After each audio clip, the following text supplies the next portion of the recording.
बिस्मिल्लाहिर्रहमानिर्रहीम। 800 किलोमीटर का सफ़र करके बलूचिस्तान औस्ता मोहम्मद पहुंचा हूं और पहुंचते ही अपनी बलूचिस्तान की जो ग्रीन टीम है उनके साथ मिलके हम शजरकारी कर रहे हैं। तो इस टीम की एक ख़ास बात है कि जब भी मैं आता हूं, जिस टाइम भी पहुंचता हूं, वो दिन हो या रात हो, ये टीम हमेशा से काम करते हुए मैं इनको देखता हूं।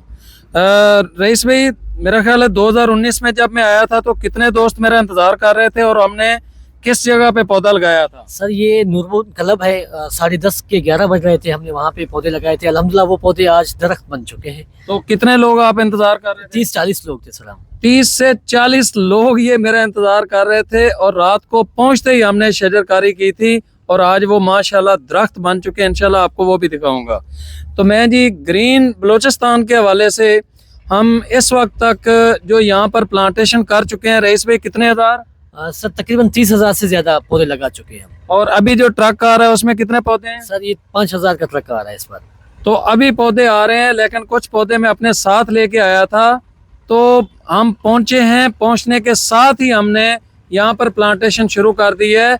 बलूचिस्तान के अंदर मैं समझता हूँ कि जिस तरीके से बाकी जगहों पर ज़रूरी है प्लांटेशन, बलूचिस्तान में उससे ज़्यादा इसलिए ज़रूरी है कि यहाँ पर जब सैलाब आया था, कुछ दरख्त तो पानी के खड़ा होने की वजह से, कई महीने तक खड़ा रहने की वजह से वो दरख्त खुश्क हो गए। कुछ दरख्तों को काट के उसके ऊपर खाने वगैरह बना लिए गए और कुछ दरख्त ऐसे थे जिनके डंडे बनाकर वो अपने खेमे वगैरह लगा लिए गए। तो यहाँ तो दरख्तों की बहुत ज़्यादा कमी हो गई है। तो यहाँ पर रहने वालों को बचाने के लिए बहुत ज़रूरी है कि हम ज़्यादा से ज़्यादा प्लांटेशन यहाँ पर करें, ज़्यादा से ज़्यादा पौधे इन लोगों को गिफ्ट करें। तो आज के इस प्रोग्राम के हवाले से रईस भाई आप क्या कहते हैं?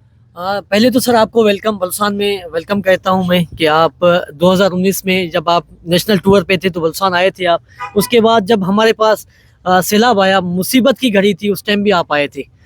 ये उस्ता मोहम्मद की आवाम तहे दिल से आपकी शुक्रिया अदा करती है कि मुश्किल वक्त था, यहाँ पे कोई आने को तैयार नहीं थे, हम खुद इलाका छोड़ के जा रहे थे, तब यहाँ पे आप थे। और मुझे वो दिन याद है जब हम वो कट्टे उठाने जैसे नहीं होते थे, लेकिन आपकी हिम्मत देखकर आपकी टीम, जो बाकी दोस्त वहाँ से आए थे कश्मीर से, जितने लोग आप साथ लेकर आए थे, उनकी हिम्मत देखकर हम भी आपके साथ हुआ करते थे।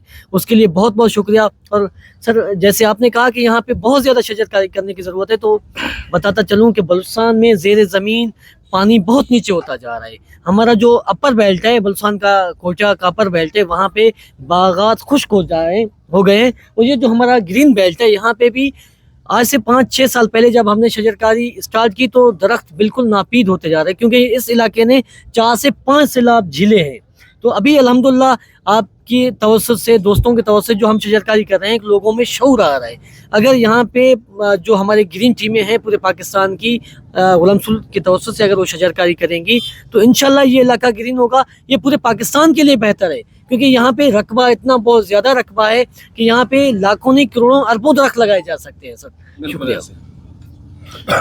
तो दोस्तों, इनका कहना यह है कि जो भी लोग इसके ऊपर ग्रीनरी के ऊपर काम कर रहे हैं, वो औस्ता मोहम्मद बलूचिस्तान को या इनके साथ जो बाकी अजला हैं उनको याद रखें। और इसके अलावा जो भी दोस्त हमें पौधे गिफ्ट करना चाहें यहाँ के लिए, तो वो भी लाजमी तौर पर रब्ता करें। रईस भाई अपना ज़रा एक दफ़ा नंबर दे दें ताकि दोस्त जो है वो रब्ता कर सकें। सर मेरा व्हाट्सअप नंबर है 0345899488। थैंक यू, बहुत शुक्रिया। तो इस वीडियो को शेयर कर दें और हमें ग्रीन बलूचिस्तान के हवाले से हमारा साथ लाजमी दें।